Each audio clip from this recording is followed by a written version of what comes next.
Chapter 95, The Battlefield Forge. VRRR Zap. The Pantheon sword screamed in Damien's hand. It wasn't a metallic ring. It was the shrieking of raw, uncontained energy tearing at the fabric of reality. The blade, currently a jagged shard of shifting prismatic light, was drinking Damien's mana at a terrifying rate. Mana 40%, 35%, 30%. I can't hold this for long. Damien grit his teeth, veins bulging on his neck as the golden dragon aura fought to keep his arm from shattering under the strain.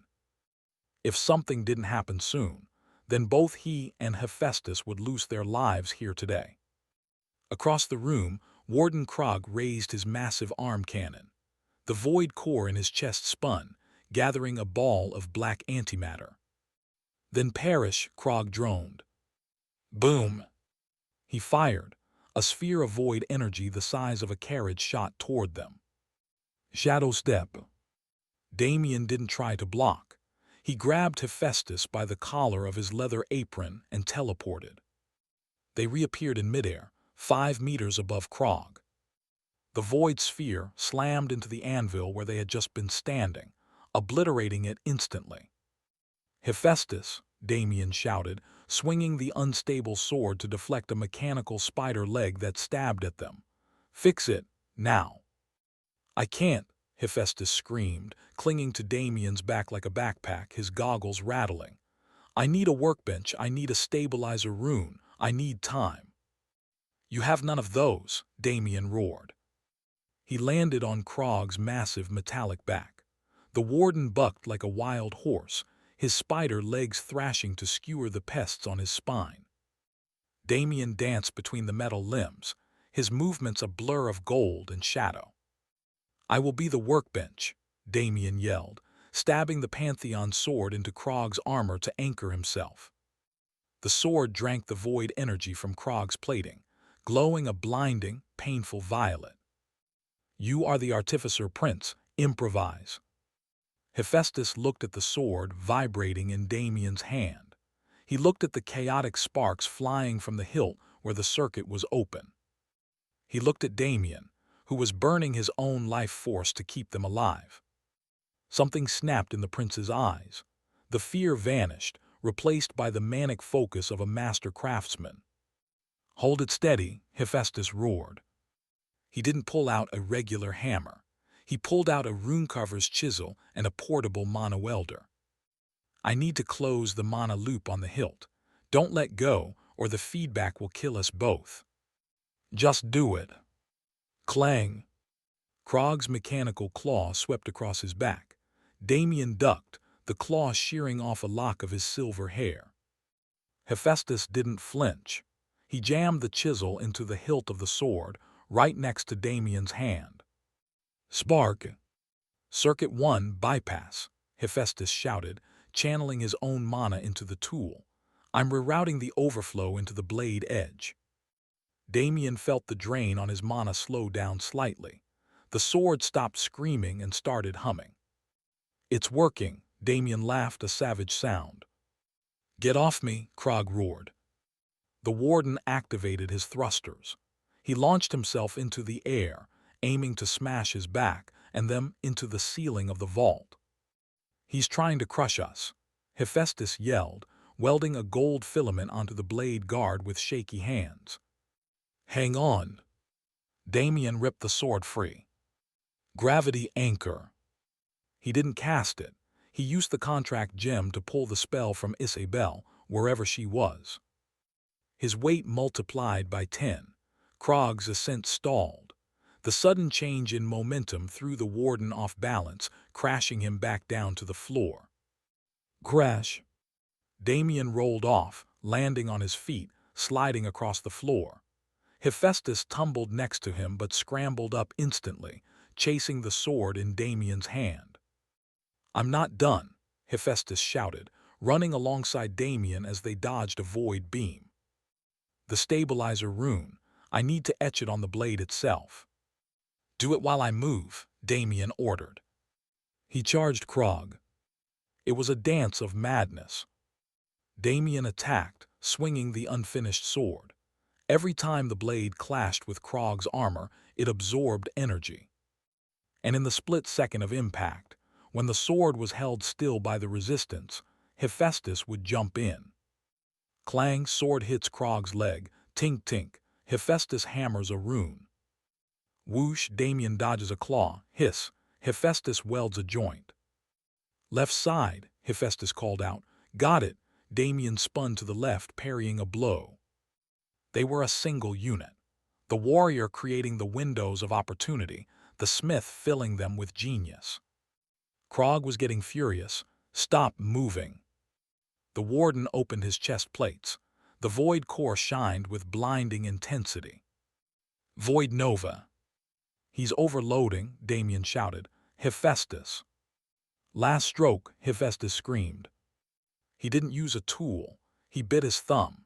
He slammed his bloody hand onto the flat of the glowing blade. Blood rune, royal seal. He poured his royal lineage, his authority as the heir to the Ironclad, into the weapon. Flash. The chaotic, shifting colors of the Pantheon sword suddenly stopped. The jagged crystal edges smoothed out. The screeching silence died. The blade turned a pure, translucent white. It hummed with a perfect, harmonious frequency that resonated with Damien's dual core. System alert, weapon stabilized. Item name, Pantheon, the Prism of Kings. Grade, growth type artifact, currently tier 5. Effect, absolute energy absorption and reflection. Damien felt the drain stop. Instead, the sword felt like an extension of his arm. It was hungry, but it was no longer eating him. It was waiting to eat his enemy.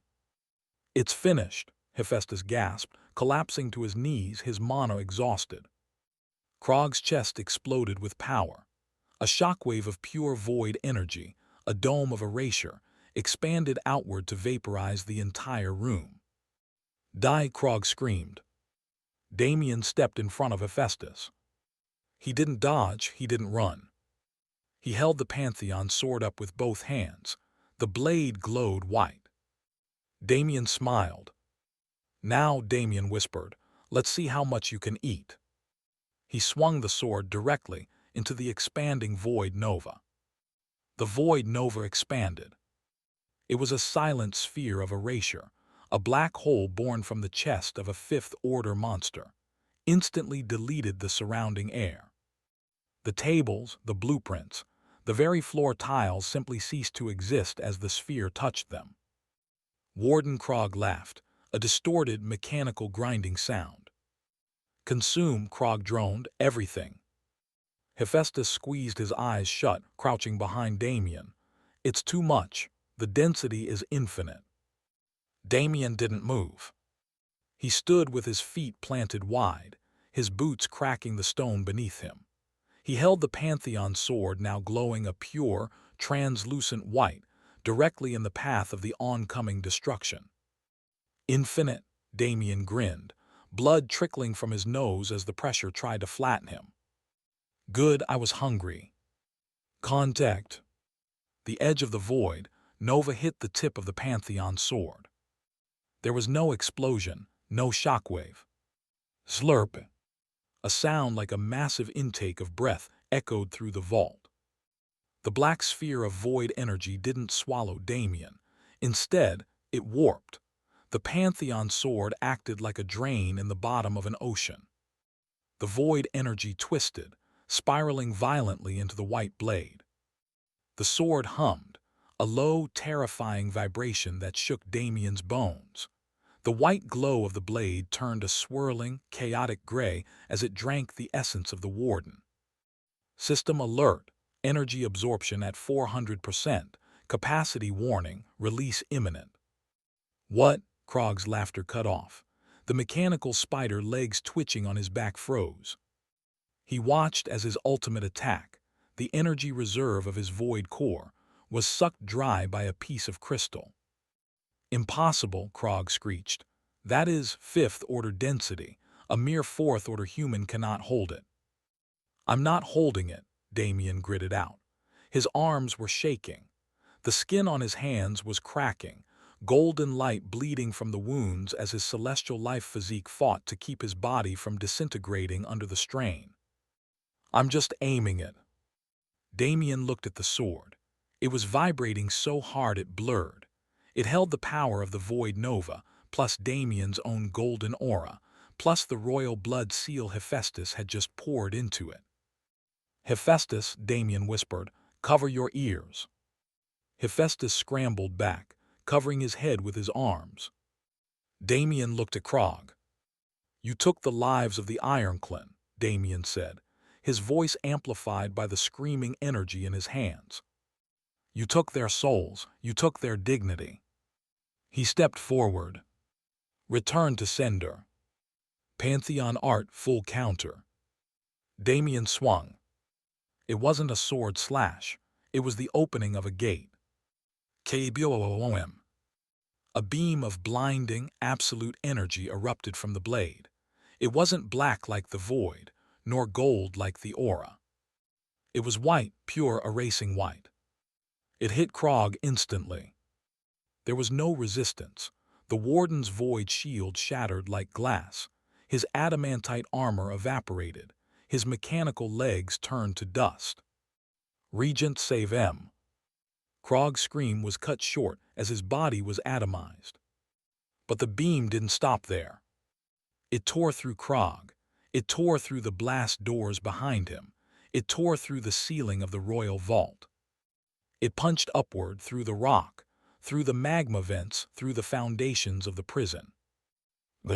Above the Bridge of Tears, Brock was on his knees, his rifle empty. General Thorger's shield was glowing cherry red, bent inward from the barrage of mana fire. The Iron Legion was advancing, pushing the exhausted survivors toward the edge of the abyss. "It's over," Master Orin wheezed, clutching his side. "We can't hold them." "We die standing," Thorger roared, raising his hammer for one last swing. Rumble. The floor beneath them shook. "What is?" Crash. 50 meters away, right in the center of the Iron Legion's formation, the floor exploded upwards. A pillar of pure white light, thick as a tower, shot out of the ground. It pierced the cavern ceiling and kept going, boring a hole straight through the crust of the earth toward the surface. The shockwave knocked everyone flat.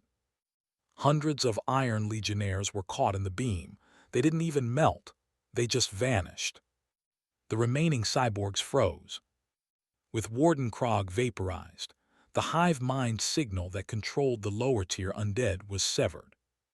The red lights in their eyes flickered and died.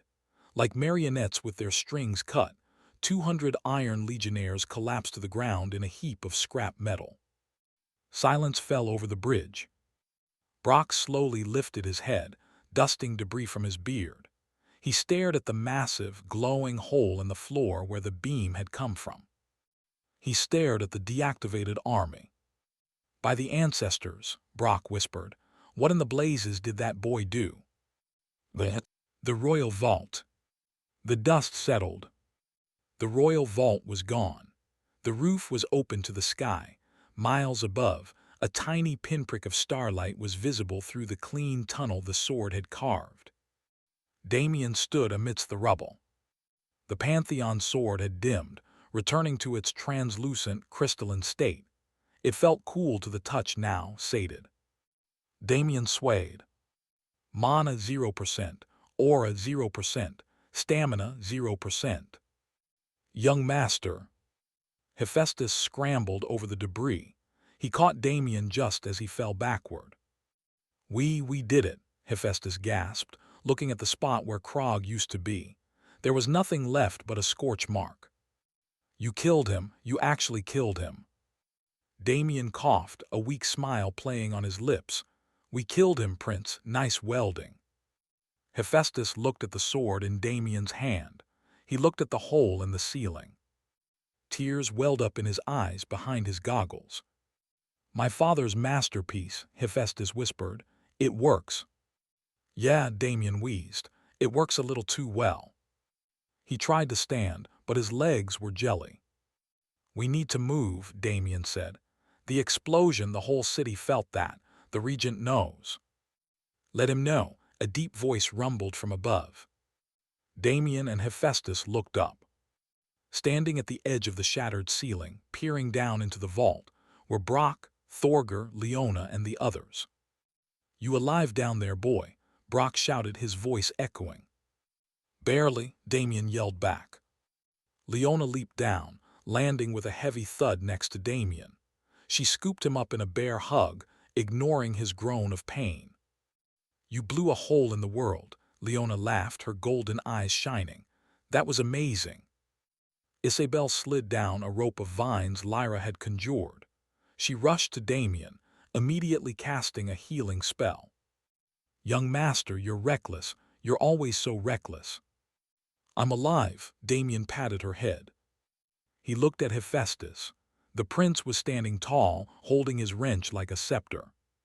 "Prince," Damien said, "the prison is broken, the legion is down, what's the order?" Hephaestus looked at the hole leading to the surface. He looked at the gathered loyalists, Thorger, Kida, Orin, Brock. The fear that had plagued him for months was gone. "The order," Hephaestus said, his voice cold and hard as iron, "is simple." He pointed upward. "We go to the surface, we crash the coronation, and we get ready to take back my city." Time soon passed, and with their successful break-in and escape, the whole empire was instantly thrown into chaos. Hiss! Steam vented from the rusty pipes of the scrapyard district, masking the sound of 30 heavy pairs of boots hitting the mud. Damien pulled himself up through the jagged hole in the earth, coughing as the sulphurous air of the surface filled his lungs. He was back in the graveyard of machines, surrounded by mountains of scrap metal and broken golems. "Clear," Lyra whispered, her eyes glowing green as she scanned the skyline. Above them, the artificial sky of Ironford was in chaos. Airships painted with the Regent's crest swept over the industrial district, their monosearchlights cutting through the smog. Sirens wailed from the upper city, a constant, droning scream that signaled a highest-level alert. "Emergency. Seismic activity detected in Sector 4. Curfew is in effect. All citizens return to quarters." "They think it was an earthquake," Hephaestus muttered, climbing out next to Damien.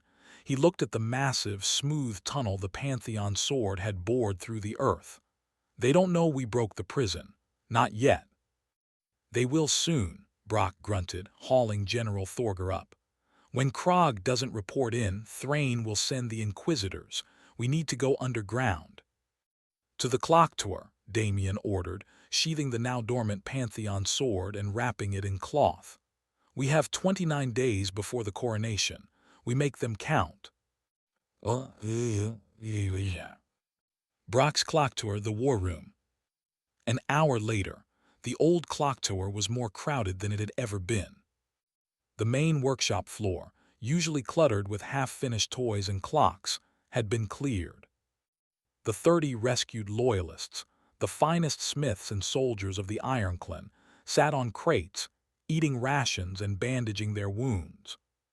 They were weak, gaunt, and scarred, but their eyes were alive. In the center of the room, Damien stood around a large table covered in blueprints with the guild masters: Brock, Artificer; Orin, Blast Furnace; Kida, Runes; Thorger, Infantry; and Prince Hephaestus. "Here is the situation," Damien said, placing a heavy bag of gold on the table. "The Regent has the numbers. He has the Iron Legion, the City Guard, and the Twilight Cultists. We are 35 people against an army of 10,000. 35 angry dwarves," Thorger corrected, crossing his massive arms. Even without his armor, his presence was imposing. "Give us weapons and we are worth 1,000. "I intend to give you better than weapons," Brock grinned, his gold tooth flashing. He walked to the wall and pulled a lever. A chalkboard descended. It was covered in drawings of the weapons he had used during the breakout, the Magitech rifles and cannons. "Thrain builds armies of mindless cyborgs," Brock spat. "He goes for quantity. We are going to go for quality." We have 29 days, Brock pointed to the calendar. In that time, we turn this scrapyard into a factory. Oren, Brock looked at the blast furnace master. Can you refine the scrap metal out there into military-grade mithril? Oren cracked his knuckles. With enough heat, I can turn rust into diamonds. Just get me a forge. Kita, Brock turned to the rune scribe. We need shielding. If we start a war, they will rain fire on us. Can you ward the scrapyard? Mistress Kita ran a finger over her reclaimed staff. The ley lines here are messy, but strong. I can build a stealth ward that will hide our mana signatures. They won't know we are building an army until we knock on their door. And Hephaestus, Damien turned to the prince. Hephaestus looked up from a schematic he was sketching furiously. The Guardian Project, the prince said, his eyes burning with intensity. The Titans in the Royal Foundry. They are unfinished, but I have the neural link codes in my head. We can't steal them yet, Damien warned. The palace is a fortress. We don't need to steal them, Hephaestus slammed his hand on the table. We'll build our own. The room went silent. Build a Titan, Oren frowned. Here, out of scrap. Prince, that takes a royal foundry and months of casting. We don't build a Titan, Hephaestus corrected. We build exosuits. He turned the blueprint around. It showed a design for a heavy, powered armor frame, smaller than a Gundam but larger than a dwarf. It was designed to amplify strength, carry heavy mana cannons, and protect the wearer from void magic. Project Ironclad, Hephaestus explained. We use the scrap parts from the golems in the yard. We fit them to Thorger's infantry. 30 men become 30 tanks. General Thorger looked at the design. A slow, predatory smile spread across his face. I like it, the general rumbled. It will cost a fortune in mana crystals, Kita noted. Money is not an issue, Damien interrupted. He opened his void gem. Clatter. A mountain of gold coins, jewels, and high-grade mana crystals poured onto the table, spilling over the edges and rolling onto the floor. The loot from the dragon's tomb, the loot from the slaver fortress. The dwarves stared, their mouths hanging open. I am the financier of this revolution, Damien said, his eyes gleaming. You build the tech, I pay the bill. However, Damien leaned forward, his expression turning sharp. I have a condition. Name it, lad, Thorger said. You saved our lives, we owe you. After the war, Damien said, looking at Hephaestus and Brock. When Thrain is dead and the king is awake, I want exclusive trade rights. Trade rights, Hephaestus blinked. The technology you develop here, the mana engines, the neural links, the alloys, I want the license to adapt them for the human world. Damien pulled out a sketch from his pocket. It wasn't a weapon.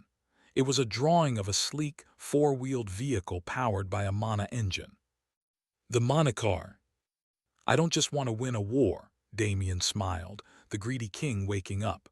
I want to change the world, and I want the Voss family and the Ironclad to own the future.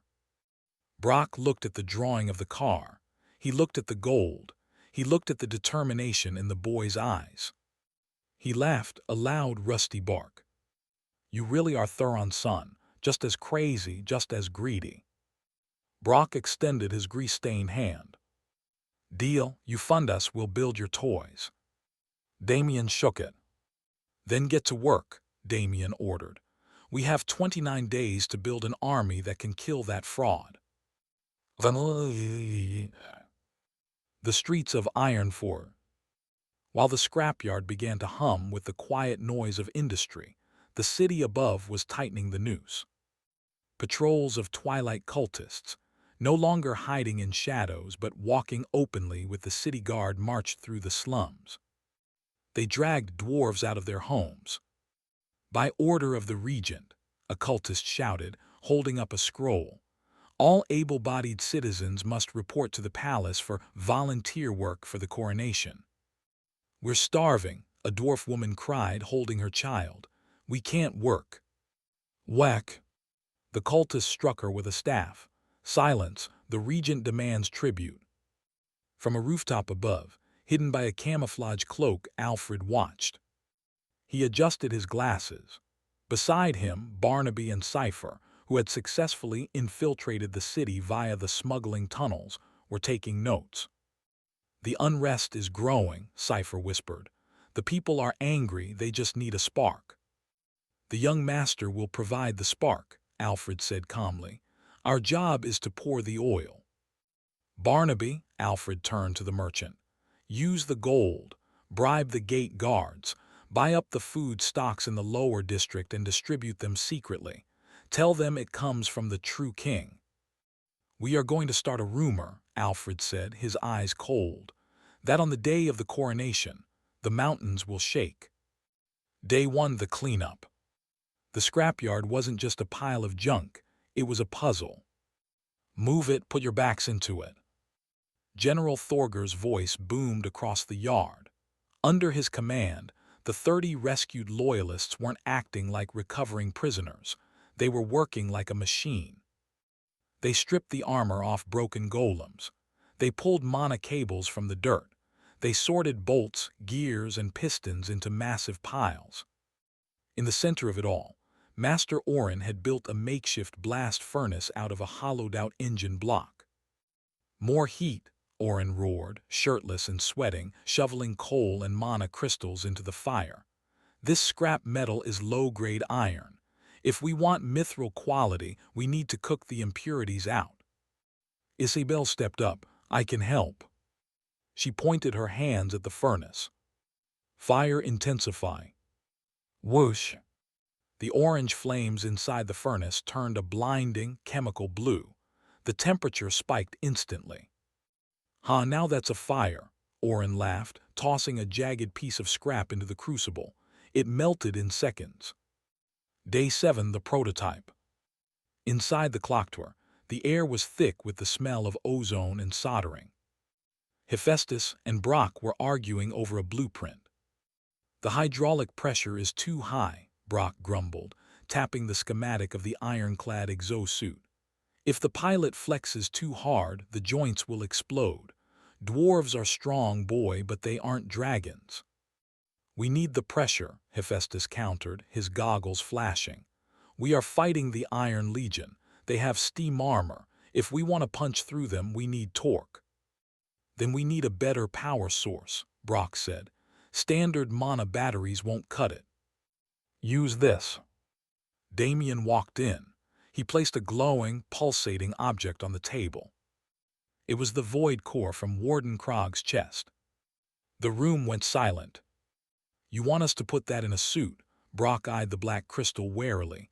"That's a bomb, kid." "It's a battery," Damien corrected.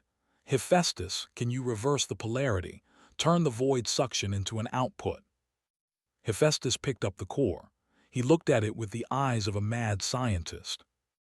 "If I route it through a mithril filter and use the Pantheon sword's energy signature as a blueprint for the stabilizer." Hephaestus grinned. "We can build a juggernaut." Day 15, the test. Leona stood in the center of the yard. She wasn't wearing her usual gear.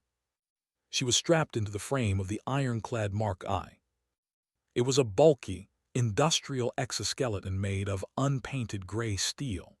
Piston-driven arms extended over her own, and heavy hydraulic legs hissed as she moved. "Systems check," Hephaestus called out from the observation deck. "Sync rate." "It feels tight," Leona grunted. She took a step. Clank, the ground shook. "Punch the target," Damien ordered. Leona looked at the stack of 3 reinforced steel plates set up 10 meters away. She didn't just punch, she charged. The thrusters on the back of the suit flared blue. She closed the distance in a second. Smash. Crash. She didn't just break the plates, she obliterated them. The shockwave knocked over a stack of tires nearby. But then, HISSS bop. The right arm of the suit exploded. Steam vented everywhere. Leona stumbled, wrestling the dead weight of the machine. "Failure," Brock noted, marking his clipboard. The elbow joint couldn't handle the beast aura. Not a failure, Damien said, looking at the destroyed steel plates. We just need better joints, rebuild it stronger. Day 22, the Shadow Network. While the scrapyard forged weapons, the city forged rumors. In the lower districts of Ironforge, the mood was shifting. The golden coin, merchants, Barnaby's men were everywhere. In the back alleys, in the taverns, in the food lines. They weren't selling, they were giving. Here, a hooded merchant handed a loaf of fresh bread to a starving family, courtesy of the true king. The true king, the father asked, eyeing the bread suspiciously. King Durin is sick. Is he, the merchant whispered, or is he being kept asleep by the regent? They say Prince Hephaestus didn't run away. They say he's building an army of iron ghosts in the deep mines. They say on the day of the coronation, the ground will shake. The rumor spread like wildfire. Hope, dangerous and contagious, began to infect the populace. From a high rooftop, Cypher watched a patrol of twilight cultists pass by. They looked nervous. They could feel the eyes of the city on them. The powder keg is full, Cypher whispered into his communication stone. We are just waiting for the match. Day 28, the night before. The scrapyard was silent. The hammering had stopped. In the courtyard, 30 ironclad exosuits stood in formation. They were no longer scrap gray. They had been painted matte black with gold trim. The crest of the Voss family, a black sun, and the ironclad twin hammers were painted on the shoulders. They looked terrifying, like knights of the apocalypse. The 30 loyalists stood before their machines. They were fed, rested, and armed with Magitech rifles that hummed with power. General Thorger stood at the front, holding his massive shield. Master Orin hefted a new, improved cannon. Mistress Kita's staff glowed with fully calibrated runes. Damien stood on a platform, overlooking his small army. He wore a new set of clothes woven by Lyra, a black combat coat reinforced with spider silk and shadow mana. The Pantheon sword was strapped to his back. He looked at them. Tomorrow, Damien said, his voice amplified by the silence. Regent Thrain puts a crown on his head. He thinks he has won. He thinks the city is broken. He thinks the world belongs to the strong. Damien's eyes flashed gold and black. He is right, the world does belong to the strong. He drew the Pantheon sword. It hummed, hungry for the war to come. And tomorrow, we show him who the strong really are. Ironclain, Hephaestus shouted, raising his wrench. Hooh! The 30 dwarves roared, slamming their fists against their breastplates. Get some sleep, Damien ordered. We march at dawn. As the dwarves dispersed to their barracks, Damien remained on the platform, looking up at the smog-covered sky where the lights of the upper city mocked them. Nervous? Lyra asked, stepping up beside him. She was polishing her bow. No, Damien said, I'm counting. Counting what? The bounty, Damien smirked. Thrain's head is going to be worth a lot of DP. The Royal Plaza, high noon. The sky above Ironforge was usually a suffocating blanket of gray smog and industrial soot. But today, for the first time in years, the sky was a piercing, unnatural blue. Regent Thrain had ordered the weather control arrays to be overclocked, burning millions of mana crystals to part the clouds. He wanted the sun to shine on his golden moment. The Royal Plaza was packed.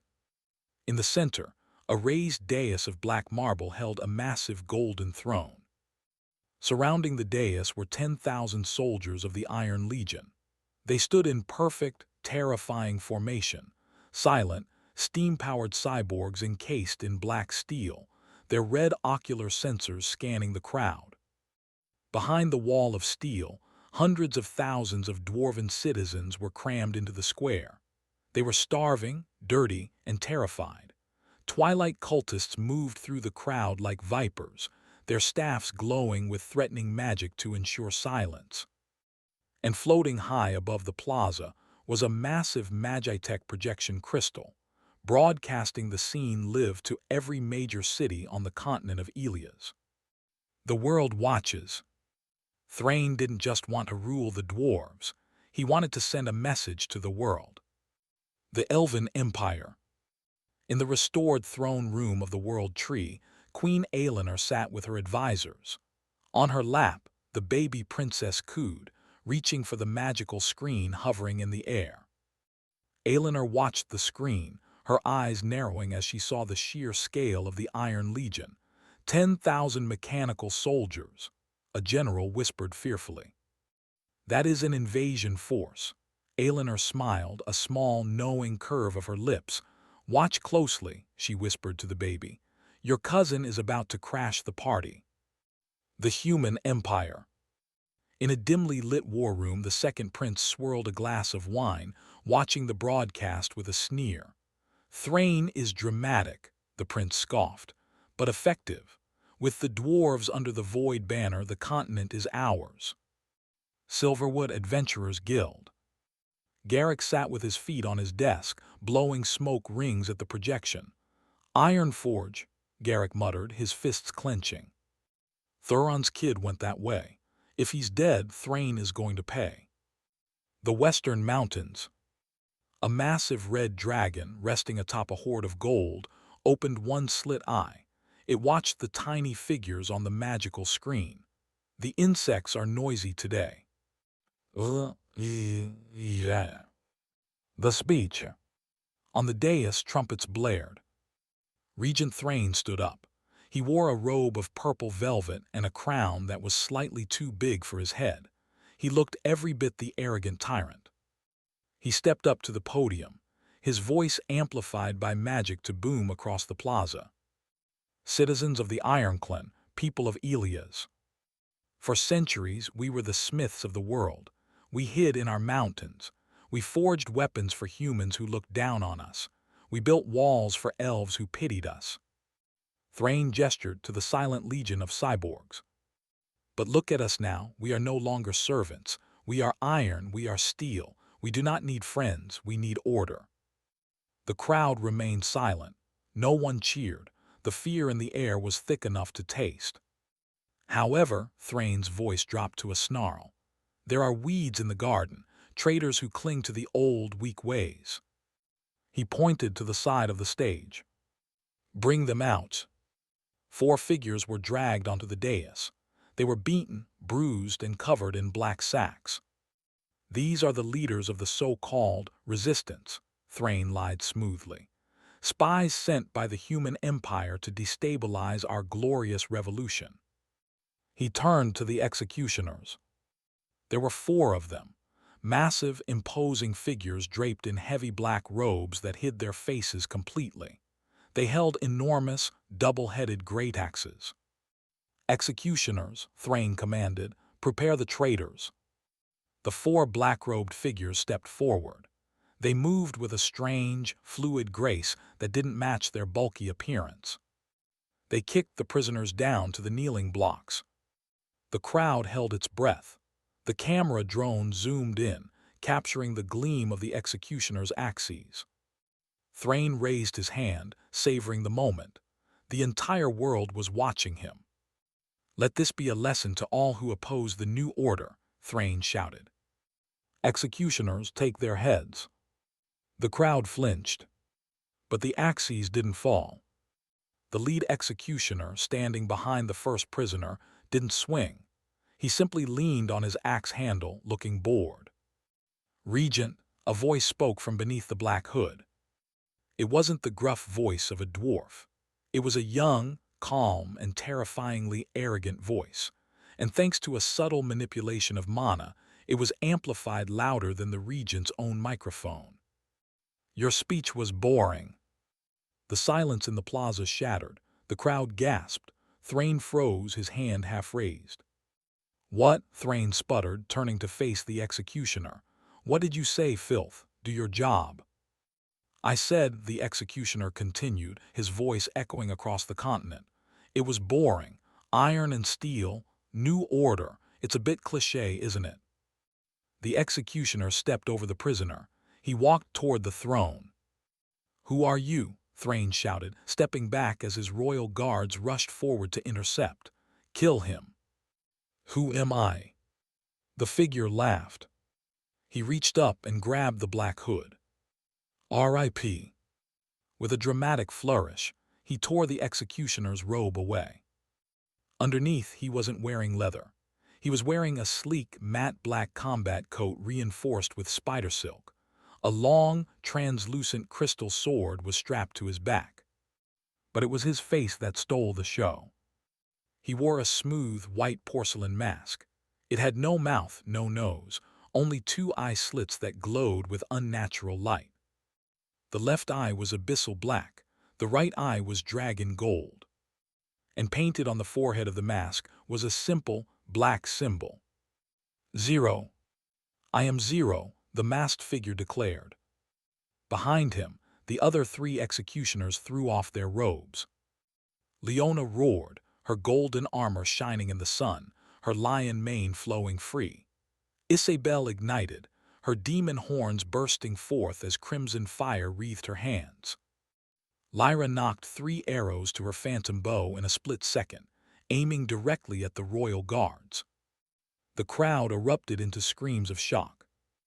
On the global broadcast, viewers leaned in. Queen Aelinor laughed out loud. Garrick dropped his cigar. "Zero, who the hell is Zero?" Zero ignored the guards rushing at him. He looked directly into the camera drone, addressing the millions watching. "Regent Thrain," Zero said, his voice cold and absolute. "You are charged with high treason against the king. You are charged with the enslavement of your people, and you are charged with wasting my time." Zero drew the Pantheon sword. It hummed with a terrifying white light. "The sentence is death." Thrain's face turned purple with rage and fear. He pointed a trembling finger at Zero. Kill them all. 10,000 gold for their heads." The 10,000 soldiers of the Iron Legion surged forward. The ground shook as the army of steel began to charge. It was 4 people against an army. Zero didn't flinch. He looked at the regent. "You brought an army?" Zero asked, tilting his masked head. He slammed his foot onto the ground. "Good, so did I." Boom! The cobblestones of the plaza exploded. Boom! The cobblestones of the royal plaza didn't just crack, they erupted. It was as if a volcano had opened up beneath the feet of the Iron Legion. Dust, debris, and steam blinded the front ranks of the regent's army. And from that cloud of chaos, a metal hand the size of a carriage punched through the street. Clang hiss. A massive, black steel giant hauled itself out of the sewer system. It stood 12 feet tall, its hydraulic pistons hissing steam, its shoulder plates painted with the crest of the twin hammers. The ironclad exosuit, commander type. Inside the cockpit, General Thorger grinned, his hands gripping the control levers. "IRONCLAN," Thorger's voice roared over the suit's amplifiers, shaking the windows of the palace. "Purge the TRAITORS." He swung a hydraulic fist. Smash!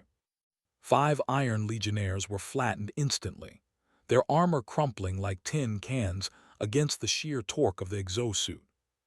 Behind Thorger, the ground exploded 29 more times. The ironclad squadron rose from the depths. They weren't graceful. They were industrial, brutal, and unstoppable. Master Orin, piloting a heavy support unit, unleashed the shoulder-mounted Magitech cannons. Thump, thump, thump. Explosions blossomed across the tight formation of the regent's army. The legionnaires, drilled to fight infantry, had no idea how to fight walking tanks. "They have mechs," a city guard captain screamed, watching his line disintegrate. "Retreat, fall back to the palace steps." But there was nowhere to run. Now, a shout rose from the crowd of starving citizens. Barnaby's network activated. Thousands of dwarves, smiths, bakers, miners threw off their rags. They pulled out the Magitech pistols and hammers that had been smuggled in over the last month. For the true king. The mob surged forward, crashing into the flanks of the city guard. It wasn't a riot, it was an ambush. In the center of the storm, Zero and his team were a whirlwind of destruction. "Shield wall," the Legion commander screamed, trying to block the path to the dais. 500 heavy cyborgs locked their adamantite shields together. Leona laughed. She wasn't wearing an exosuit, she didn't need one. "Break!" She charged. Her berserk aura flared red, forming the spectral image of a lion around her body. She slammed into the shield wall with her bare shoulder. Crack boom. The impact sounded like a cannon shot. The shield wall shattered. Cyborgs were sent flying through the air, rag-dolled by the kinetic force of a beast king. Isabel walked through the gap Leona created. Her demon horns were fully extended, her eyes burning ruby red.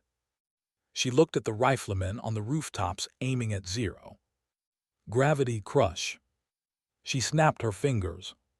Snap. On the roofs, 50 riflemen suddenly buckled. Their weapons became too heavy to lift. The tiles beneath their feet shattered, pinning them to the ground under 10 times the force of gravity. Lyra, perched atop a statue, was a blur of motion. PH-whip, PH-whip, PH-whip. She fired 3 arrows in a single second. 3 enemy officers dropped dead, wind shafts piercing their visors before they could shout orders. And Zero. Zero was walking. He didn't run. He didn't shout. He walked toward the golden throne with a terrifying, rhythmic cadence. A royal guard lunged at him with a mana spear. Zero didn't even look. He casually swung the Pantheon sword. Flash. The spear was sliced in half. The guard was bisected. Zero stepped over the falling body without breaking stride. His will armament flared, a translucent golden aura that deflected stray bullets and magic like rain off a roof. He reached the base of the stairs leading to the dais. Regent Thrain stood at the top, gripping the railing of his throne. His face was purple with rage and terror. "Stop him," Thrain screamed, pointing a trembling finger. "He is just one man, kill him." The Regent's personal elite guard, 10 Fifth Order knights in enchanted armor, rushed down the stairs. Zero looked up. "One man." He tilted his masked head. "I am a legion." He activated the Pantheon sword. The white crystal blade hummed, drinking the ambient mana of the battlefield. Pantheon art, crescent moon. He swung upward. A wave of pure white energy slashed up the stairs. SHING. The 10 elite knights froze. Then their armor split down the middle. They fell to the sides, clearing the path. Zero walked up the stairs, his boots crunching on the marble. The camera drone zoomed in, capturing every step. The world watched in silence. Zero stopped in front of the throne. He looked down at Thrain. The Regent had nowhere left to run. Behind him stood only the hooded figures of the Twilight High Priests. "Thrain," Zero's voice was cold, amplified by magic so the entire plaza could hear. "Your lease has expired." He pointed the tip of his sword at the Regent's throat. "Surrender or die."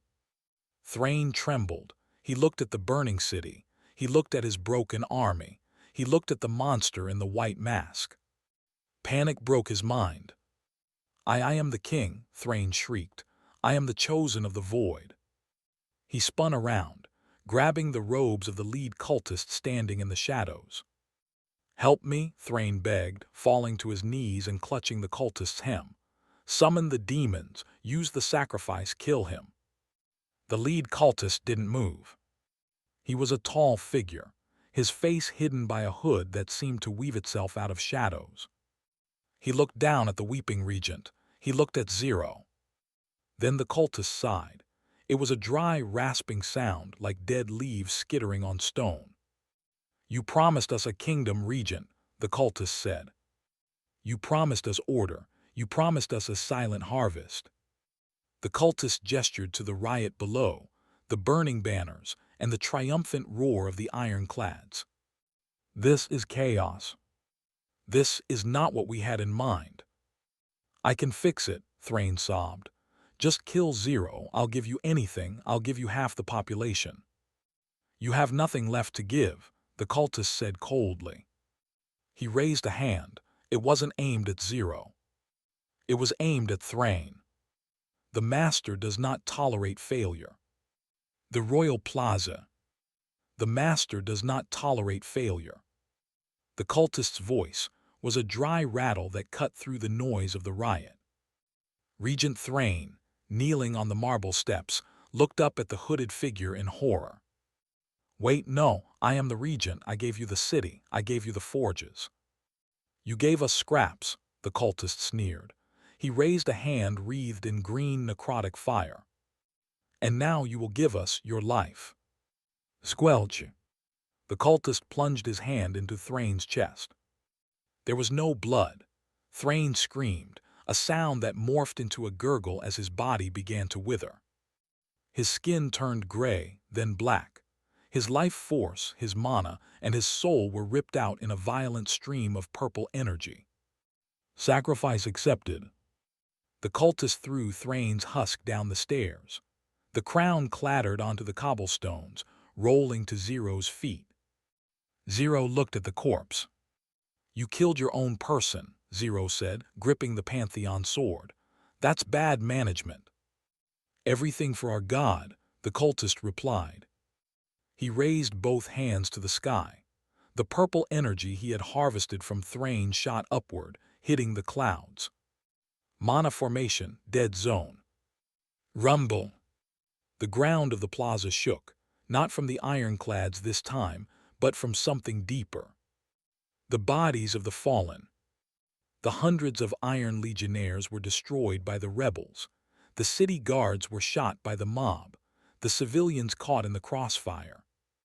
Their blood didn't sink into the ground. It began to flow toward the center of the plaza. The scrap metal of the destroyed cyborgs began to rattle and float. What is happening?" Leona shouted, smashing a cultist aside. "The dead are moving." "Necromancy," Lyra hissed, her face paling. "Mass fusion, these damn cultists. They are about to do something crazy." The blood, the flesh, and the black steel swirled together into a massive, gore-slicked tornado in the center of the square. It grew taller than the palace. A skeletal snout formed, then massive wings made of scrap metal and bone. Then, a ribcage glowing with a green void core the size of a house. Roar! A colossal bone dragon Tier 6 burst from the Gornado. It was a monstrosity of fused souls and iron, dwarfing even the ironclad mechs. Its roar shattered windows for miles. The rioting civilians froze. They looked at the monster. They saw faces in its armor, the faces of their dead sons and brothers who had been turned into legionnaires. "No," a baker dropped his pistol. That's my boy." "No, that's my husband," a wife said as she looked at her husband's grieving face on the abomination before her. In an instant, feelings of loss, pain, hatred, and unwillingness all filled the hearts of the surrounding dwarves. Despair washed over the city. How could they fight their own dead kin? Meanwhile, the deepest dungeon. Far below the screaming and the chaos, in a chamber where the silence was heavy enough to crush a man, a lock clicked. Click. Alfred pushed the heavy door open. He stepped into the room, his shoes making no sound on the pristine floor. Barnaby followed, holding a lantern, his hands shaking. Is he here?" The room was cold. In the center, a glass stasis pod hummed with faint machinery. Inside lay a dwarf. He was old.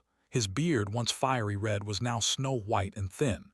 His skin was gray, translucent, showing the black veins of abyss poison. Tubes ran from his arms, draining his mana into the floor, feeding the very barrier that had protected the palace. "King Durin." "He's alive," Alfred whispered, placing a hand on the glass. Barely. We need to get him out, Barnaby said, looking at the tubes. If we disconnect him, the shock might kill him. If we leave him, the cultists will consume him next, Alfred corrected. He reached into his coat and pulled out a small vial of golden liquid, a diluted drop of the tears of the goddess Damien had given him, just in case. Young master prepares for everything, Alfred noted with a faint smile. He smashed the glass of the pod. Crash! The king gasped, his body seizing as the stasis broke. Who? Durin rasped, his eyes fluttering open. They were milky with blindness. Who disturbs my sleep? Friends of Thuron Voss, Alfred said gently, lifting the frail king. He poured the golden liquid into the king's mouth. And we are here to take back your crown. The plaza. The bone dragon inhaled. Green fire gathered in its throat. It aimed not at Zero, but at the crowded streets of the lower district. It's going to wipe out the civilians, Isabel screamed. Hephaestus, Zero yelled into his comms, do you have it? From the royal foundry, a massive section of the palace roof blew off. Kaboom! I have it, Hephaestus's voice screamed over the speakers. From the smoke, a 50-foot-tall giant of gleaming mithril and gold jetted into the sky. The royal guardian Titan. It was sleek, majestic, and armed with a sword the size of a tower. A special construct Hephaestus had made and hidden ever since the Guardian project was launched.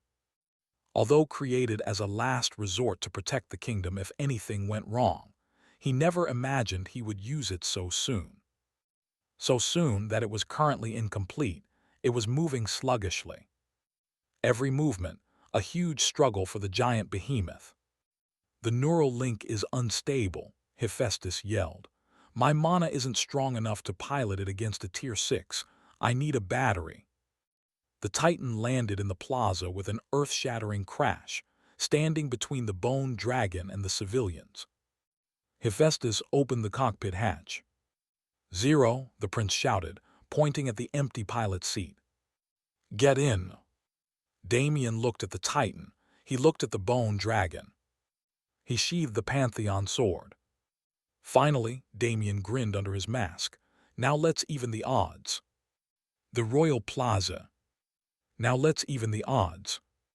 Damien sprinted toward the towering leg of the Royal Guardian Titan. The bone dragon didn't wait. Seeing a threat to its dominance, the colossal undead construct roared, a sound of twisting metal and wailing souls. It abandoned the cowering civilians and lunged at the stationary mech. A skeletal claw the size of a carriage slashed through the air, aiming to decapitate the Titan before it could wake up. It's too fast, Hephaestus screamed over the external speakers. The hydraulics are cold, I can't move the arm. Shadow step. Damien didn't run up the leg. He vanished in a blur of black mist and reappeared 50 feet in the air, landing perfectly on the open chest hatch of the Titan. He instantly dropped inside. Clang hiss. The heavy mithril hatch sealed shut, cutting off the screams of the city. The cockpit was plunged into silence, illuminated only by the frantic red blinking of emergency runes. It was a tight, spherical space filled with brass levers, monogauges, and a smell of ozone and new leather. Hephaestus was strapped into the gunner's seat, his hands flying across a crystal keyboard. He looked terrified. Zero, the prince yelled. The core is empty. This prototype was designed to run on a Class A ley line tap. Without a power source, it's just a statue. A power source. Damien grabbed the dual control spheres. They felt cold and dead in his hands. I am the power source. Damien closed his eyes. Dual core, output 100%. VOOM. He didn't hold back. He unleashed the full torrent of his mana. His left hand injected the cold, abyssal shadow mana. His right hand injected the burning, explosive golden aura. The Titan shuddered violently, as if it had been shocked with a defibrillator. Outside, the machine's eyes flickered. The left eye lit up shadow black, the right eye lit up dragon gold.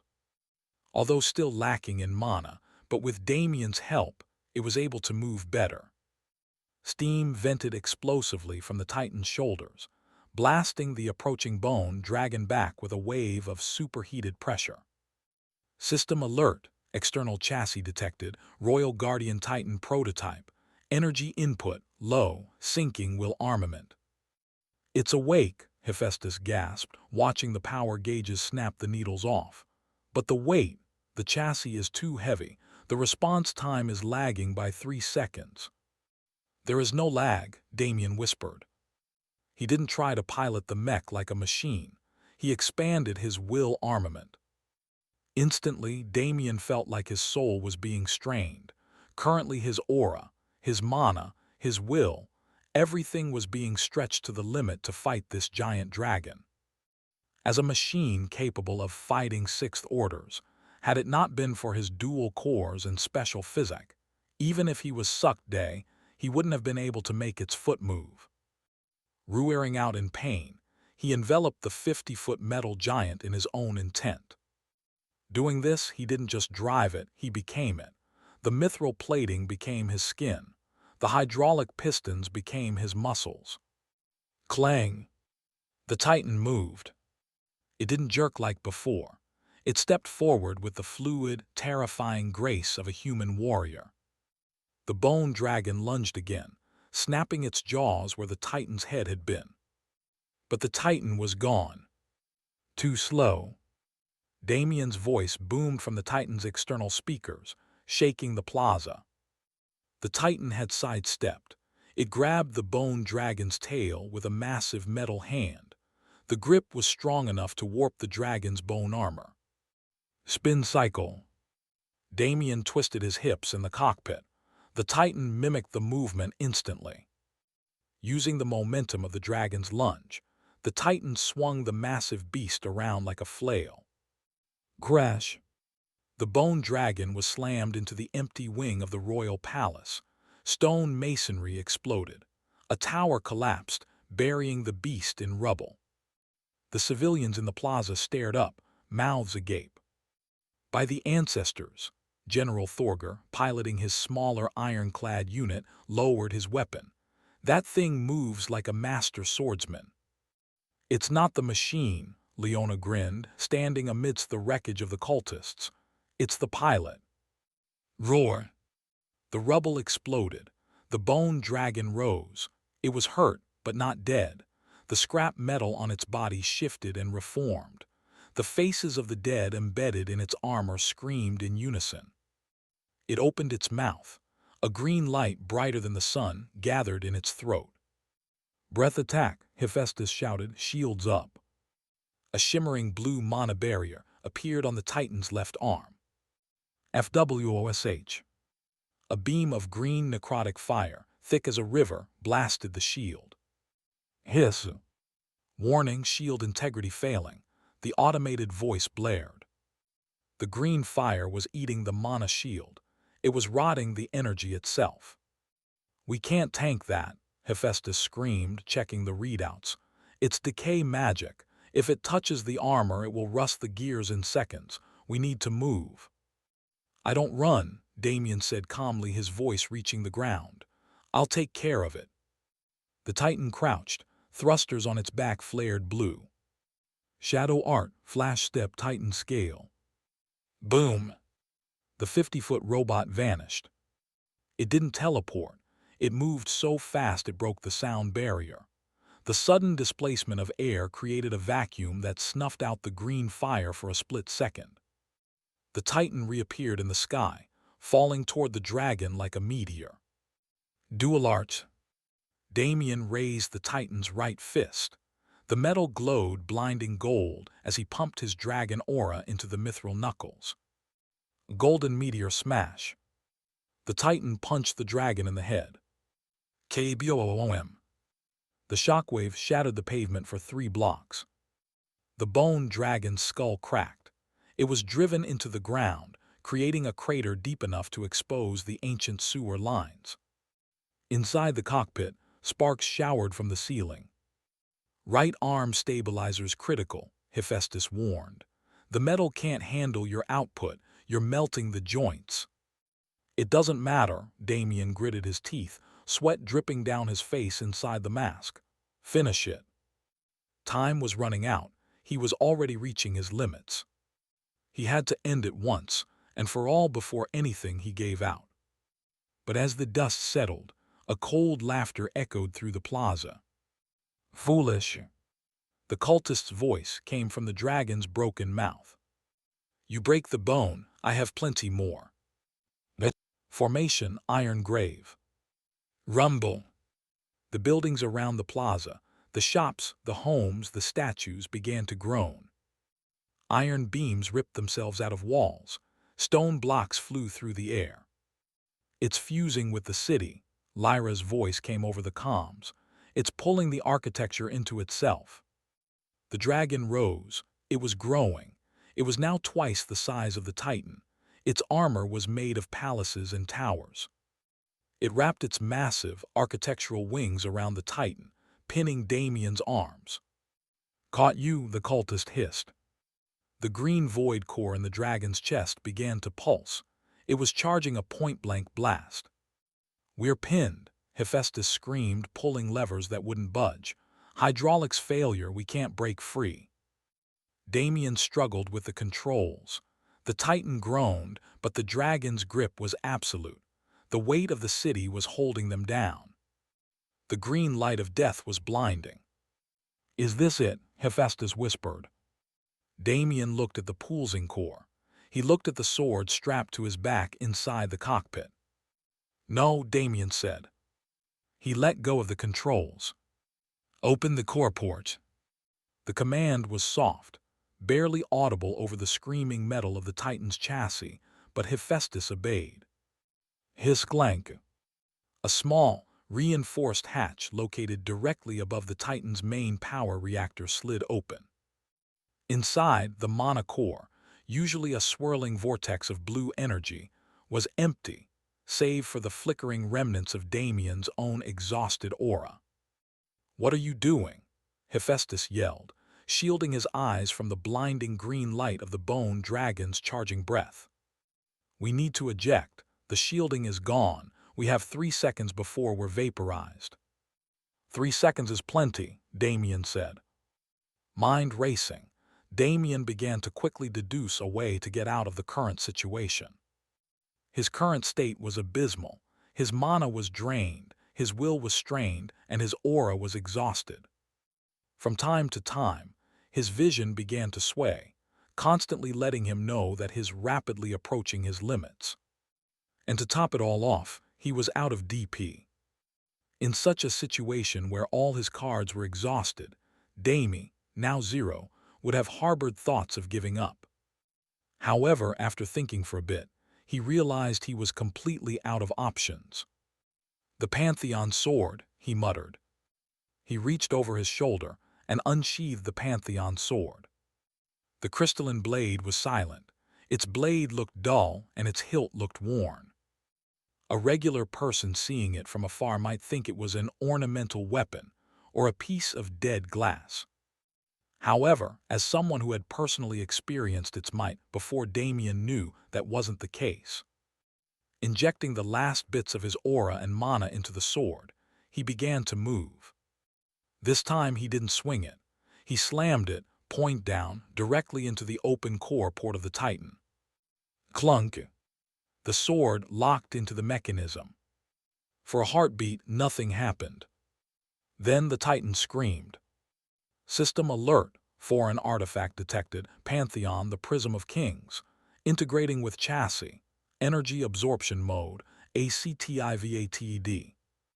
The runes inside the cockpit turned from emergency red to a blinding pure white. Outside, the bone dragon fired. Roar! A beam of concentrated necrotic void energy, thick enough to engulf the entire palace, slammed into the Titan.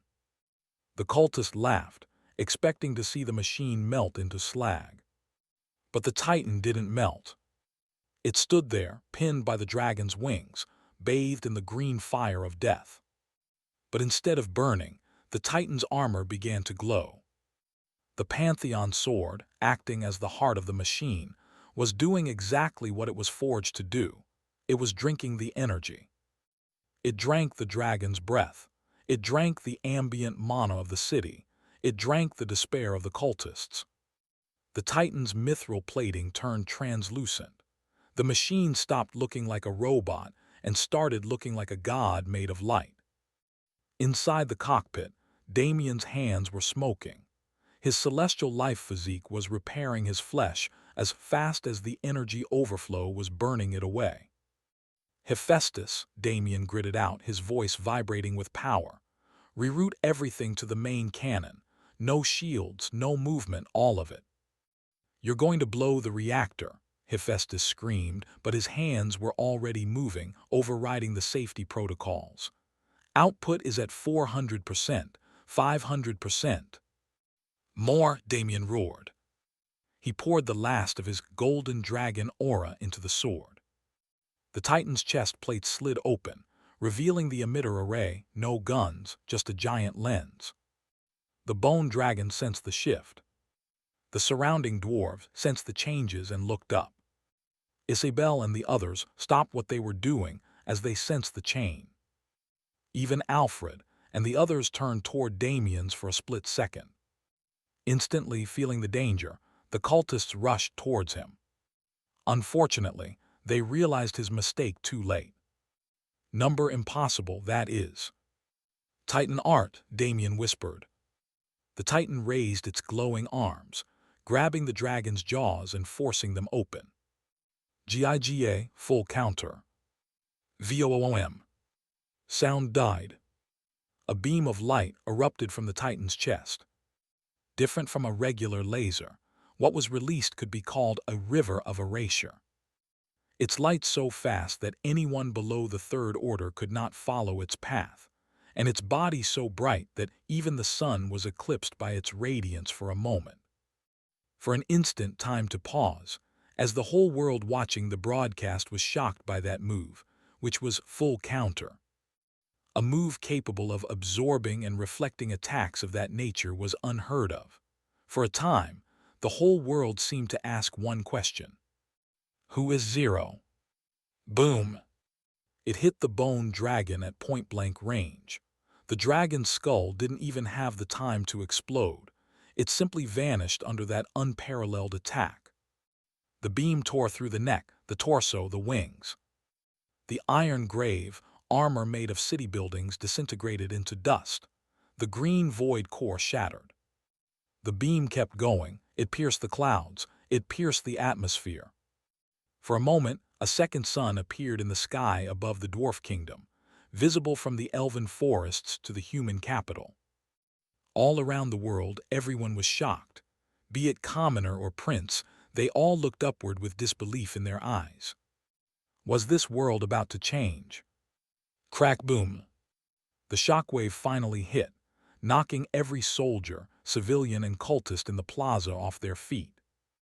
In an instant, the whole tide of the battlefield had changed as a result of this one move. The bone dragon was gone, vaporized on a molecular level. The Titan stood alone in the center of a glass crater, steam pouring from its melting armor. It took one step forward. Then it powered down. The lights in its eyes died. It slumped, a silent guardian watching over the city it had just saved. However, in the eyes of those watching the battle, no longer did they look at the dwarves' situation with interest. Rather, a look of apprehension could now be seen. That sort of power did not belong in any one race's hands. The silence that followed the Giga full counter was heavier than the explosion itself. The plaza, once a bustling center of commerce, was now a crater of glassified stone. The air smelled of ozone and sulfur. The bone dragon, a construct that had terrified the capital only moments ago, was gone. It hadn't just been defeated. It had been erased, reduced to shimmering particles of light drifting in the wind. Inside the Titan's cockpit, the red warning lights were finally dimming, but the heat remained. Cough! Damien doubled over, his hands trembling as he released the control spheres. A puff of black smoke escaped the vents of his mask. His chest felt like it had been hammered by an anvil. The giga-full counter hadn't just drained his core, it had siphoned his own stamina to stabilize the output. Warning, suit integrity at 12%. Shadow core entering hibernation mode. Estimated recharge time, 6 hours. 6 hours without the suit, Damien wheezed, wiping soot from his visor. If I don't leave in the next 2 minutes, I'm dead. He looked at the external monitor. The civilians were starting to rise from their crouched positions, staring at the steam titan with eyes wide with religious awe. But Damien's attention wasn't on them. It was on a small, broken figure, crawling near the epicenter of the blast. The lead Twilight cultist. His robes were shredded, revealing skin burned by mana recoil. His mask was gone, exposing a face twisted in pain and manic delight. He was dragging himself toward the severed, smoking horn of the bone dragon. Damien narrowed his eyes. He survived that. No, the dragon protected the summoner at the cost of itself, but why is he smiling? Hephaestus needed to end this, now. The Titan took a thunderous step forward. The ground shook, snapping the civilians out of their trance. You linger, the Titan's amplified voice boomed, deep and mechanical, vibrating through the plaza. Your god is dead. Your beast is dust. Stay down. The cultist froze. He coughed, spraying blood onto the glass ground, and forced himself up to his knees. He looked up at the towering metal giant, his eyes gleaming with fanaticism. Dead, the cultist's voice was raspy, but in the dead silence of the capital it carried like a curse. You think you stopped it, you fool. You merely fed into our plans. Explain, Hephaestus demanded, the Titan's arm raising, the wrist cannon whirring as it locked onto the man. The cultist spread his arms wide, laughing wheezily. The mana released by your counter, the sheer density of it. Did you think the void cares for morality? It craves power. You didn't destroy the bridge, Iron Man. You overloaded it. You turned this city into a beacon. Damien's heart skipped a beat. A beacon. The cultist pointed a shaking, charred finger at the sky.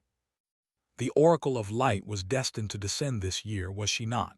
To warn of the return. The cultist grinned, his teeth stained red. We have accelerated the timeline. The void has tasted your strength, and it has sent the signal deep into the abyss. The first pillar stirs. The cultist's voice dropped to a revered whisper. Azazel answers the call. Inside the cockpit, Damien went rigid. The name hit him harder than any physical blow. Azazel. Damien's mind raced back to the original novel.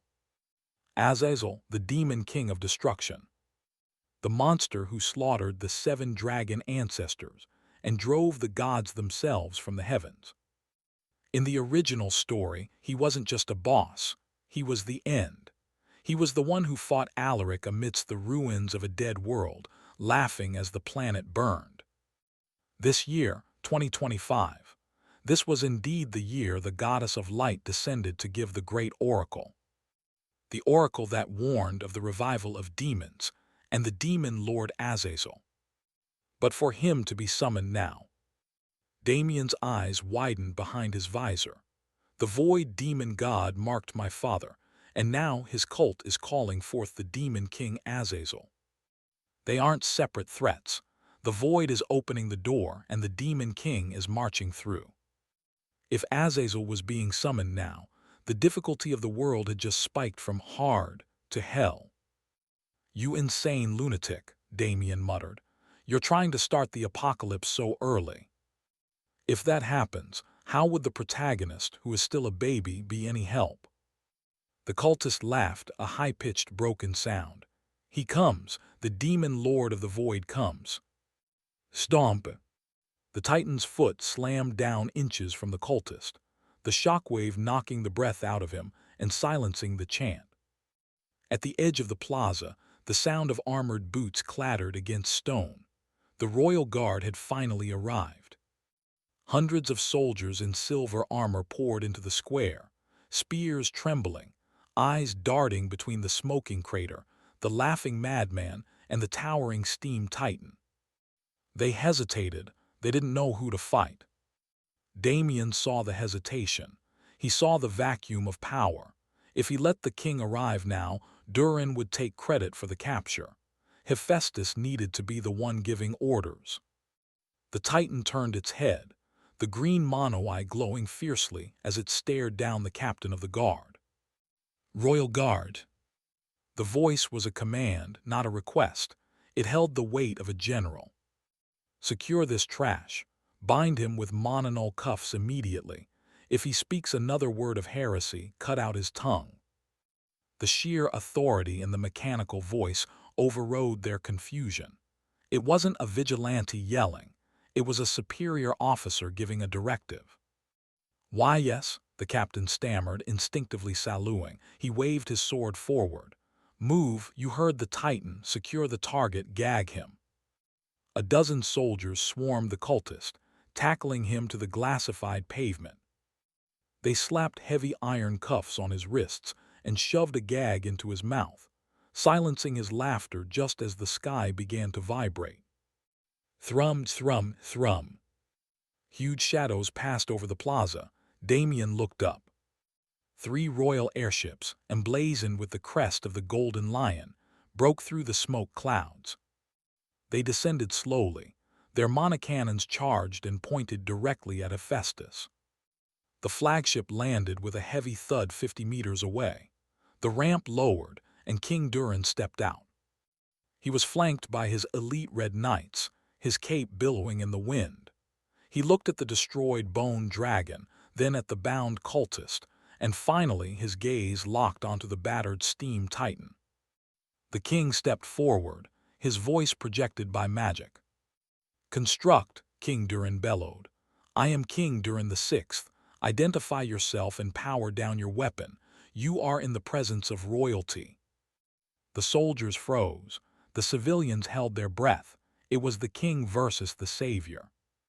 Inside the cockpit, Damien smiled. His work here was done. The seed of fear regarding Azazel had been planted in his mind, but for the world, Hephaestus was the hero. He flipped a switch on his belt.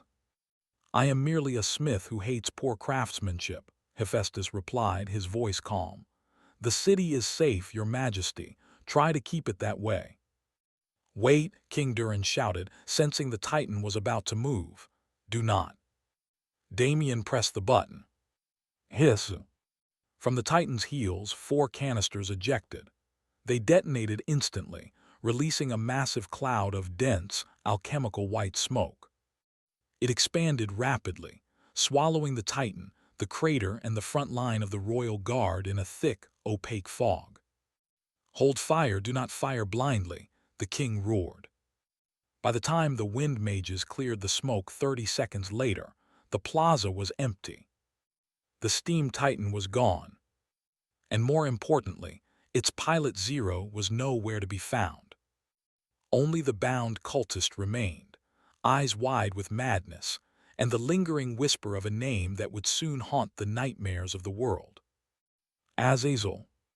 The smoke was thick, acrid, and tasted of alchemical sulfur. It swirled around the crater like a shroud, blinding the royal guards and obscuring the towering form of the steam titan. Inside the cockpit, the silence was absolute. "Damien," Hephaestus coughed, waving his hand through the haze inside the small metal sphere. "We need to go. The king, my father, he's right outside, if he sees you." "I know," Damien whispered. His voice was ragged, his throat raw from the scream that had accompanied the giga-full counter. He looked down at his hands. They were trembling uncontrollably. The skin was cracked, glowing faintly with residual golden light as his celestial life physique worked overtime to knit his flesh back together. The backlash of channeling that much power through the Pantheon sword had nearly burned him out from the inside. "Mana 5%, aura 2%, stamina critical. He was running on fumes. Damien looked at the external monitor.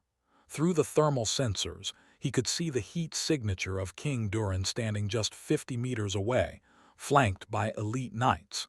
The king was staring at the Titan with an intensity that could melt steel. "He knows," Damien murmured. "What?" Hephaestus froze, his hand halfway to the hatch release. "Your father," Damien pointed at the screen. "He doesn't look confused, he looks," struck by recognition.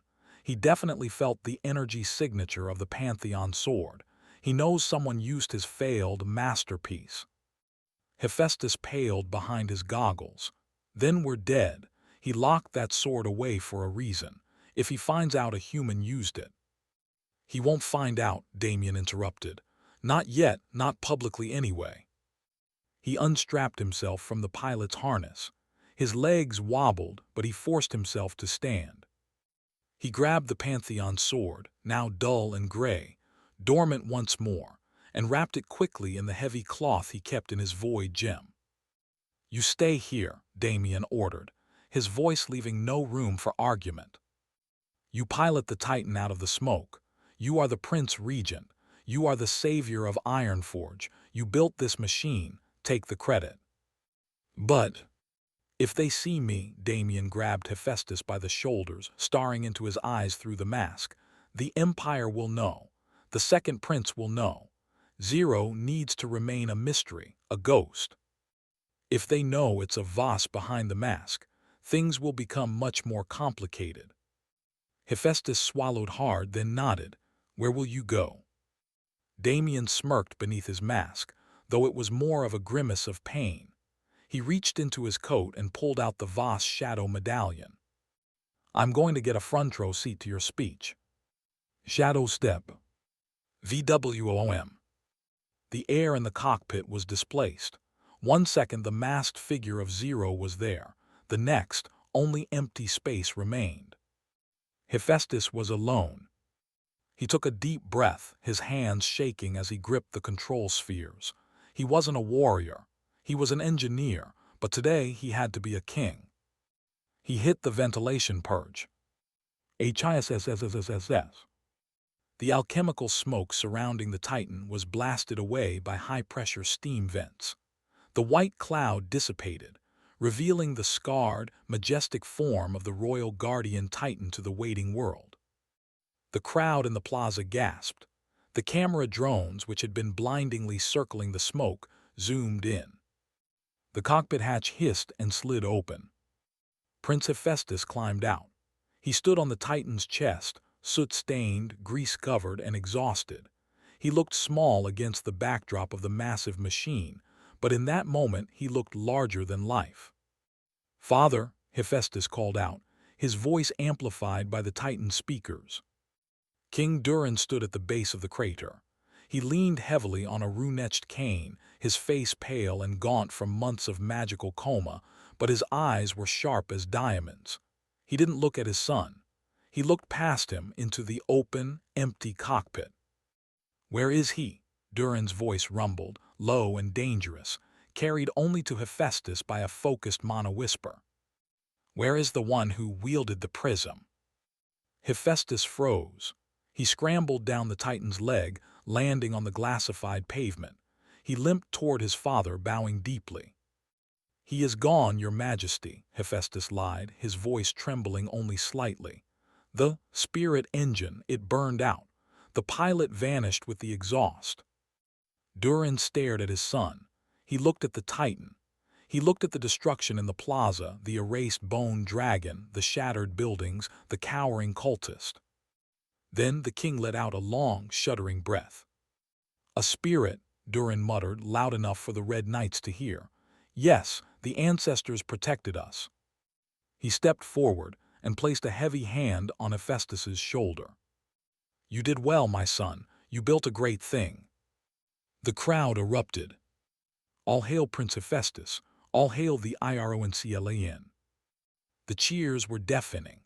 The dwarves, who had been terrified and oppressed for months, finally let out their relief in a roar that shook the mountain.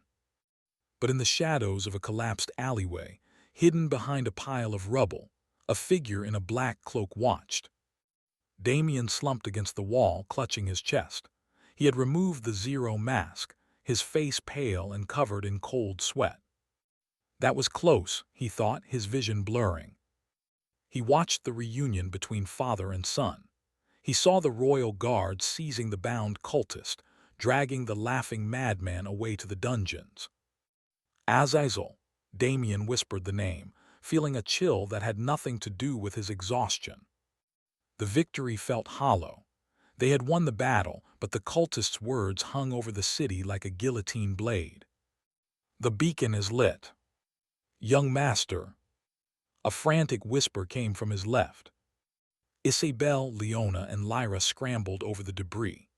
They looked battered. Leona's armor was dented, Lyra's mana bow was cracked, and Isabel's maid uniform was singed, but they were alive. "You're alive," Isabel threw herself at him, checking him for injuries with frantic hands. "When the Titan fired that beam, we thought." "I'm fine," Damien lied, wincing as he straightened up. "Just a little bit empty."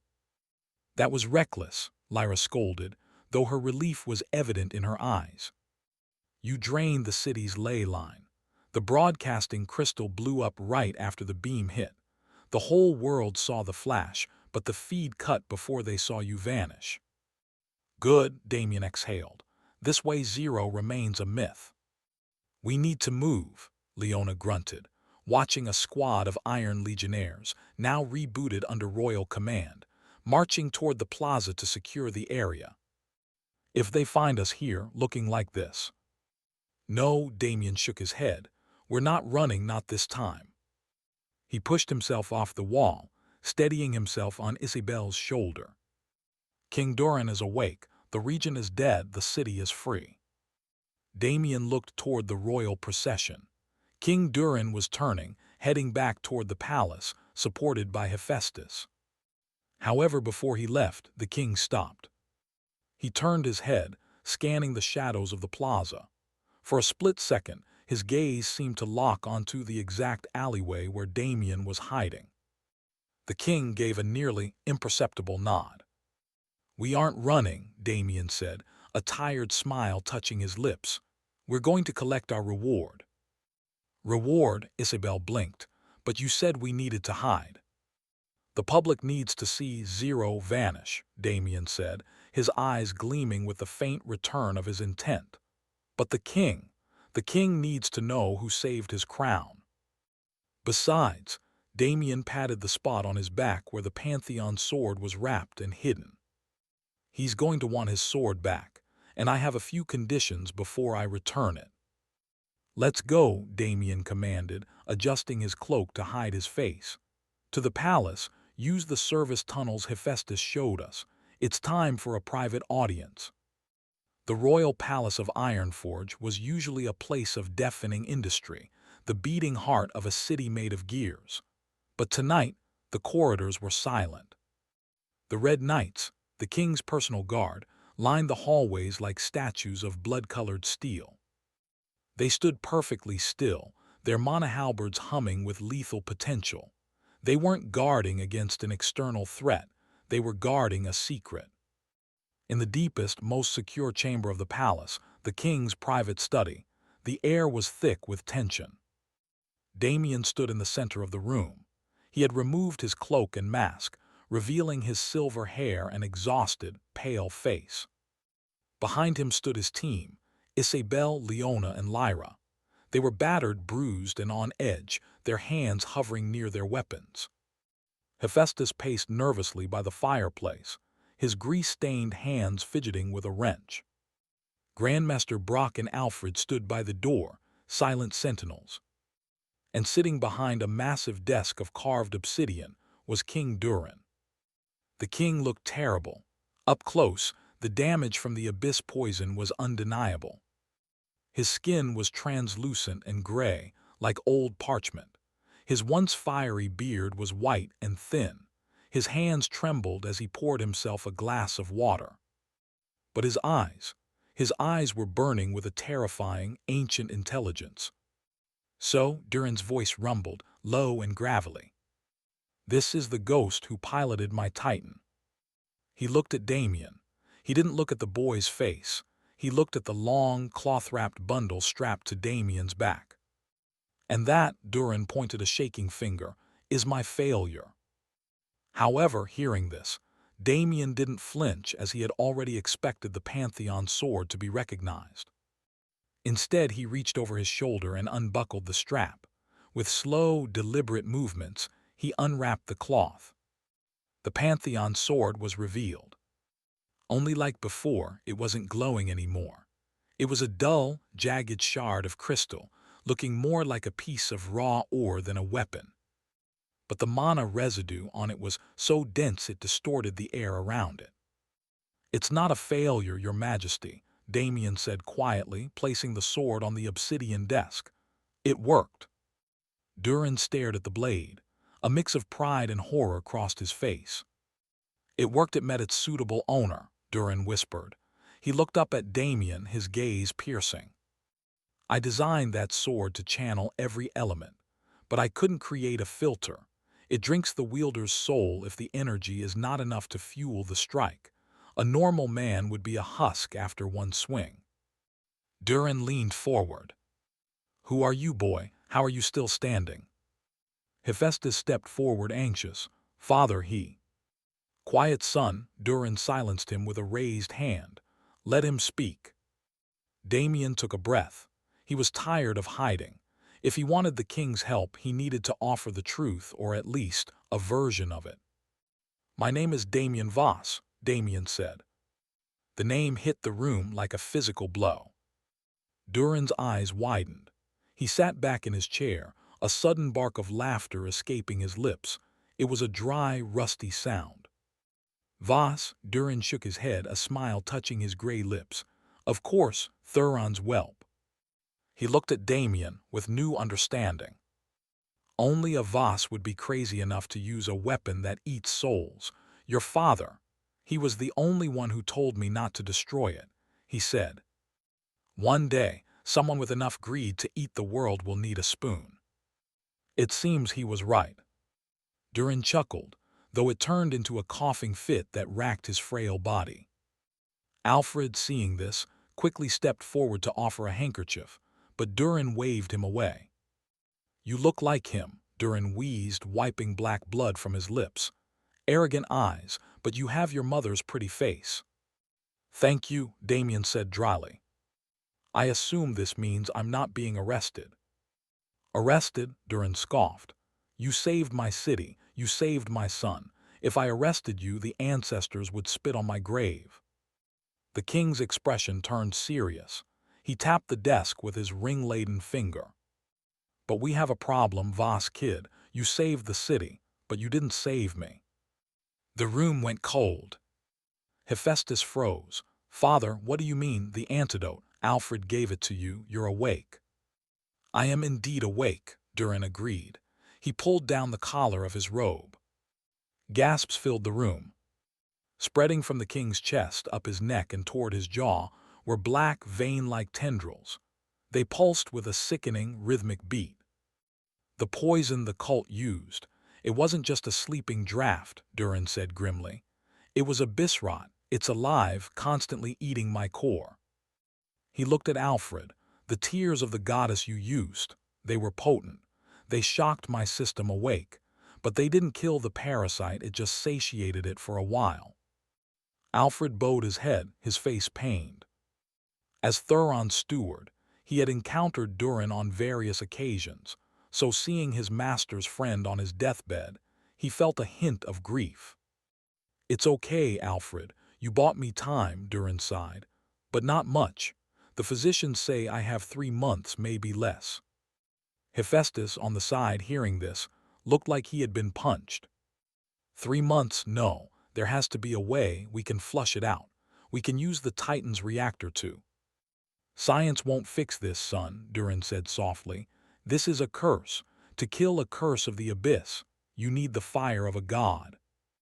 Durin turned his gaze back to Damien. "Thuron knew this," Durin said. "Before he disappeared, he came to me. He was investigating the Void cult. He suspected they were using abyss rot. He also wanted to find a cure for his arm. Damien stepped forward. My father was here. A year ago, Durin nodded. He believed that the only thing hot enough to burn out the abyss and maybe the void was a dragon's heart blood. Dragon's blood, Damien frowned. There are dragons everywhere. We can hunt a wyvern. Not a wyvern, Durin interrupted. A true dragon, an ancient specifically. A red dragon, the keeper of the primordial fire. Durin reached into his desk drawer and pulled out a heavy, rolled-up map. He slid it across the obsidian surface to Damien. It was a map of the western continent. But one area, a vast range of jagged mountains and canyons, was marked in red ink. The Western Dragon Lands, Durin said. Thuron went there. He was looking for Ignis, the Red Dragon King. He believed Ignis guarded a secret, a way to purify the void. Damien looked at the map. His heart raced. The Western Dragon Lands. According to the novel, this is the year a human adventurer accidentally finds a dragon nest in the west, sparking a massive gold rush for dragon treasure. But Thuron was there, a year ago. The puzzle pieces were clicking together. Thuron wasn't just missing, he was ahead of the timeline. He had gone to the Dragon Lands before the adventurer event even triggered. If that was the case, didn't that mean his knowledge of the future was getting more and more useless? Or did Thuron in the original novel go there, but the author did not mention it? Lost in thought, a wave of doubt began to well up from within Damien.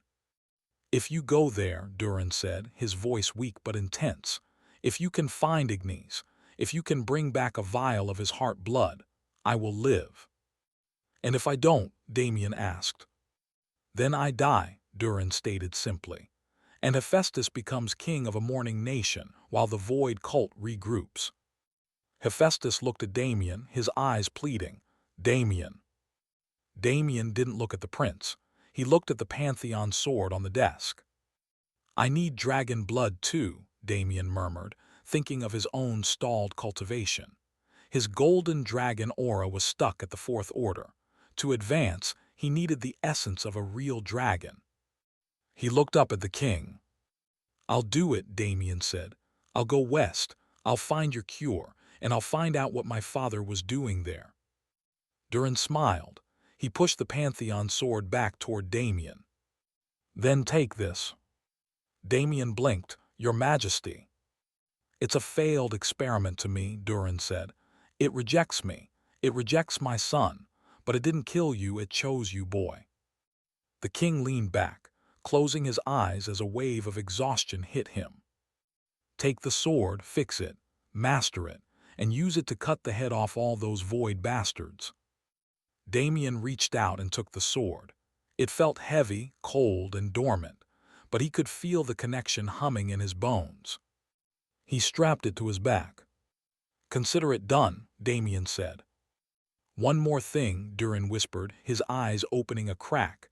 The cultist in the plaza, before you silenced him, he said something else. A name.